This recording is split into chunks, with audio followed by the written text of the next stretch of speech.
నమస్తే, నేను మీ మాధురి. ఈరోజు మనతో పాటు స్టూడియోలో శారద గారు ఉన్నారు. నమస్తే మ్యామ్. మ్యామ్, కార్తీక పౌర్ణమి రోజు చాలా ప్రశాంతంగా ఉంటాం. మ్యాక్సిమం అందరూ కూడా ఏ రోజు కూడా పాటించరు ఫాస్టింగ్, ఉపవాసం అనేది.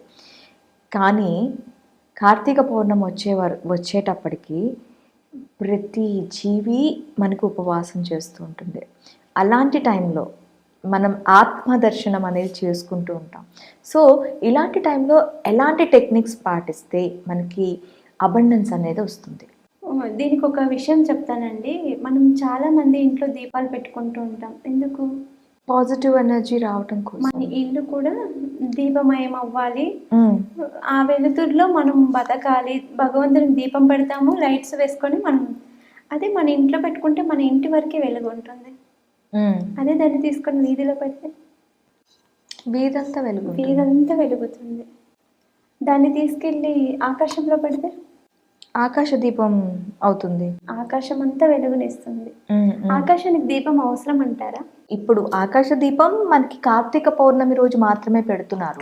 బిఫోర్ దట్ మనకి యాన్సెంట్ టైమ్స్లో ఇక్కడ గుడి ప్రాకారాల్లో కానీ, లేదు అంటే బయట ఇళ్ళ దగ్గర కానీ, మనకి అప్పుడు ఆశ్రమాలు ఉండేవి, ఆశ్రమాల దగ్గర కానీ, ఇక్కడ ధ్వజస్తంభాల కానీ దీపం పెట్టేవారు. ఎందుకునంటే అక్కడ ఒక ప్రదేశం ఉంది, ఆకలి వేసే వాళ్ళకి అన్నం పెట్టే ఒక ప్రదేశం, దైవ ప్రదేశం, ఇక్కడ సంచారం ఉంది, మనుషుల సంచారం ఉంది అని చెప్పడానికి దీపం అనేది పెట్టేవారు. ఇది behind the science. And science, about the science ఏంటి అంటే దీపం పెట్టడం వల్ల కొన్ని జీవరాశులకి ఆ లైట్ ద్వారాను వెలుగుని పంచటం.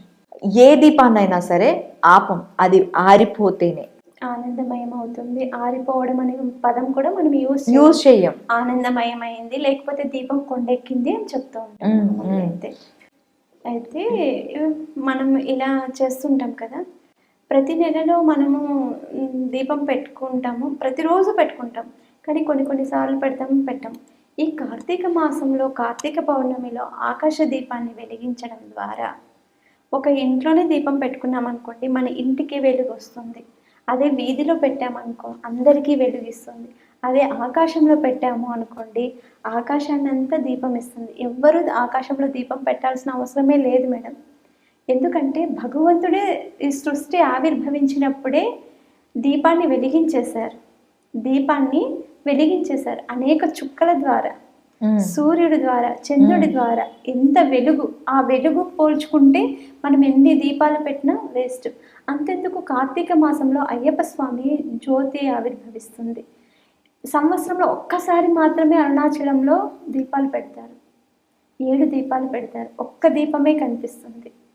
అప్పుడు రమణ మహర్షి లాంటి పెద్ద పెద్ద వ్యక్తులు కూడా ఆత్మలింగం రూపంలో ఆవిర్భవిస్తారంట. వాళ్ళు కూడా వచ్చి అరుణాచలంలో ఉన్న శివయ్య దీపాన్ని దర్శనం చేసుకుంటారంట, ఆకాశ దీపాన్ని.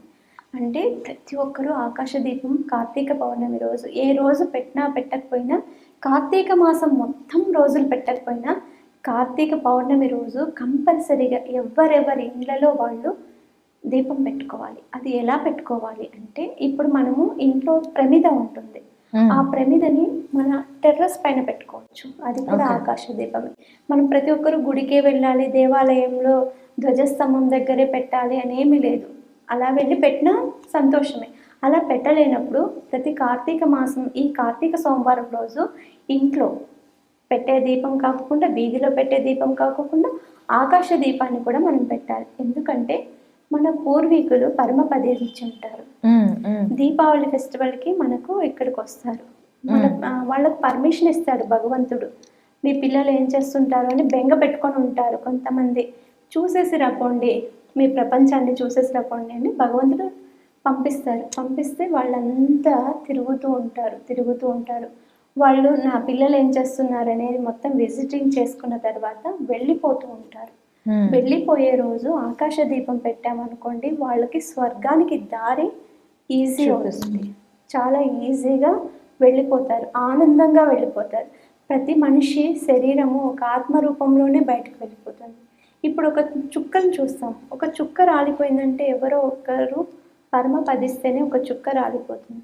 ఈ జనాభా ఎంతమంది ఉన్నారో అన్ని చుక్కలు దేవుడు ఎప్పుడో నిర్ణయించున్నాడు. ఒక మనిషి రాలిపోయాడు అంటే ఒక చుక్క రాలిపోయింది అని అర్థం. ఒక మనిషిని పరమపదించారు అనుకోండి, నీటిగా చుక్క రాలిపోవడం మనం గమనిస్తూ ఉంటాం.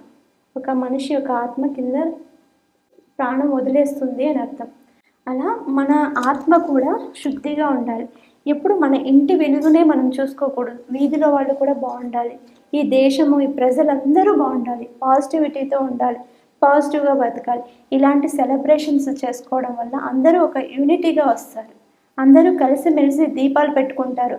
ఆడవాళ్ళు అయితే మరీ ముఖ్యంగా దీపాలు పెట్టుకుంటారు. మన దేశంలో తక్కువ సాంప్రదాయం, కానీ ఇప్పుడు మనము కేరళకి వెళ్ళామనుకోండి, మీరు చూసారా, ఆడపిల్లలకి కిలోలు కిలోలు బంగారం పెడతారు, ఆస్తిలో సమానమైన వాటా ఇస్తారు, రాజుల్లాగా బతుకుతారు వాళ్ళు. ఎందుకు? కేరళ ప్రజలకి బంగారం అంటే అంత మక్కువ ఎందుకు? కిలోలు కిలోలు బంగారం ఎలా వేసుకుంటారు వాళ్ళు? అసలు దిగేసుకుంటారు, జెంట్స్ కానీ లేడీస్ కానీ. ఎందుకంటే వాళ్ళకు అయ్యప్ప స్వామి వరం ఇచ్చారు, ఈ కార్తీక మాసంలో ఎవరైతే మాల వేసుకుంటారో వాళ్ళని రాజయోగం కలిగిస్తాను అని కేరళ ప్రజలకు అయ్యప్ప స్వామి చెప్పున్నాడు. అందుకే మన వాళ్ళు కూడా చాలామంది కార్తీక మాసంలో అయ్యప్ప స్వామిని మాల వేసుకుంటారు, చాలా పవిత్రంగా ఉంటారు. మన కేరళలో ఆడపిల్లల్ని ఎంత పవిత్రంగా చూస్తారంటే ఆ ఇంటికి లక్ష్మీదేవి. ఆ ఇంటి ఆడపిల్లను వేరే ఇంటికి పంపించరు, వాళ్ళు అబ్బాయిని తెచ్చుకుంటారు, అబ్బాయిని ఇల్లరికం తెచ్చుకుంటారు, కానీ వాళ్ళ అమ్మాయి వేరే ఇంటికి వెళ్ళదు, అది ఒప్పుకోరు. ఎందుకంటే వాళ్ళ ఇంట్లో లక్ష్మిగా ఆవిర్భవించింది ఆమె. ఏ సంకల్పంతో నా ఇంట్లో బిడ్డగా వచ్చిందో ఆ బిడ్డ నా ఇంట్లోనే ఉండాలని అబ్బాయిని ఇల్లరికం తెచ్చుకుంటారు, కానీ వాళ్ళు బయటికి పంపించరు. అందుకే వాళ్లకు సకల భోగ భాగ్యాలు, ఎన్నో వేల ఎకరాల పొలాలు, స్థలాలు అన్నీ కూడా ఆడపిల్లలు కూడా సమానమైన భాగం ఇస్తారు. అక్కడ మగ ఆడ అనే తేడా లేకుండా ఇస్తారు. ఒక వ్యక్తి రాజులాగా బతకాలి అని అంటే ఈ కార్తీక పౌర్ణమి రోజు మనం మాల వేసుకున్నా వేసుకోకపోయినా, మనకు ఆ సాంప్రదాయం ఉన్నా లేకపోయినా కనుక అంతటి మనకి రాజయోగం కలగాలంటే మీకు ఒక మంచి పవర్ఫుల్ దీపం చెప్తాను, ఆ దీపం పెట్టుకోండి. మనం కొబ్బరికాయని చూస్తే చాలా నేర్చుకోవచ్చు.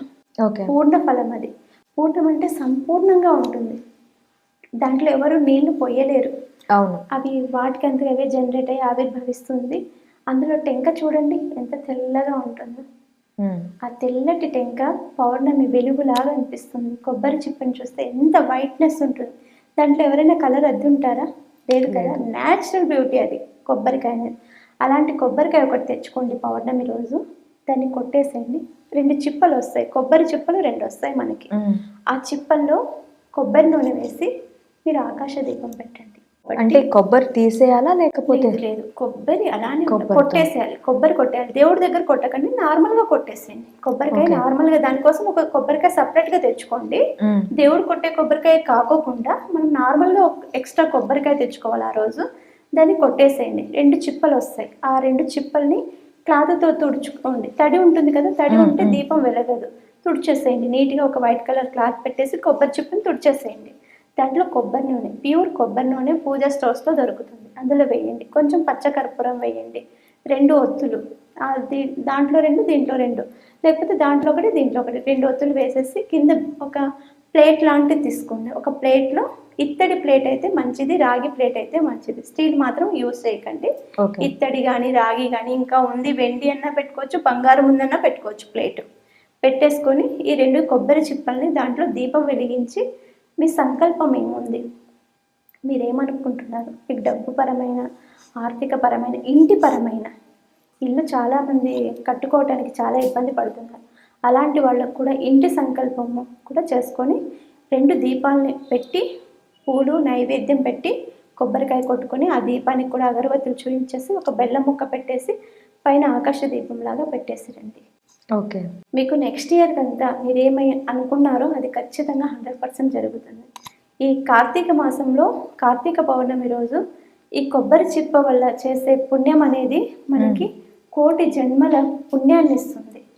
చాలామంది కార్తీక మాసంలోనే ముక్కోటి దేవుళ్ళకు కూడా పూజలు చేస్తూ ఉంటారు. మనం హైదరాబాద్లో చూస్తూ ఉంటాం, ఈ మంత్ 9th నుంచి 25th వరకు కోటి దీపోత్సవాలు జరుగుతాయి. ఆ అవును. రోజు ఒక్కరోజే జరుగుతాయి. ఆ రోజు ఎవరు వెళ్ళలేకపోయినా మీ ఇంట్లో ఆ కోటి దీపోత్సవాన్ని తలుచుకొని మీ నారి ఫలంతో దీపం పెట్టాలంటే నారికేళ పని. అంతటి ప్రాముఖ్యత వస్తుంది మీకు, అంతటి పుణ్యం వస్తుంది. అందరికీ ఛాన్స్ ఉండదు. అందరూ హైదరాబాద్లోనే ఉండరు, అందరూ ఎన్టీఆర్ స్టేడియంకి వెళ్ళలేరు. వాళ్ళ ఇంట్లోనే వాళ్ళు ఆ పుణ్యఫలం మాకు రావాలని చెప్పి కార్తీక పౌర్ణమి రోజు ఈ దీపం పెట్టి మీ సంకల్పం ఏముందో ఒకరికి నొప్పించండి, ఇబ్బంది పెట్టండి, మీకు 100% న్యాయం అనిపించిన కోరిక ఏదైనా కోరుకోండి. 100% ఇల్లు లేని వాళ్ళు ఇల్లు వస్తుంది, లేకపోతే ఇల్లు అమ్ముడు పోవట్లేదన్న వాళ్ళకి ఇల్లు అమ్ముడు పోతుంది, స్థలాలు లేవన్న వాళ్ళకి స్థలాలు, పొలాలు లేని పొలాలు, ఉద్యోగం లేదన్న వాళ్ళకి ఉద్యోగం, బిడ్డలు లేరన్న వాళ్ళకి బిడ్డలు, మీరు ఏ కోరికైనా కోరుకోండి 100% నెరవేరుతుంది. ఓకే అండి. Thank you very much Sharada గారు.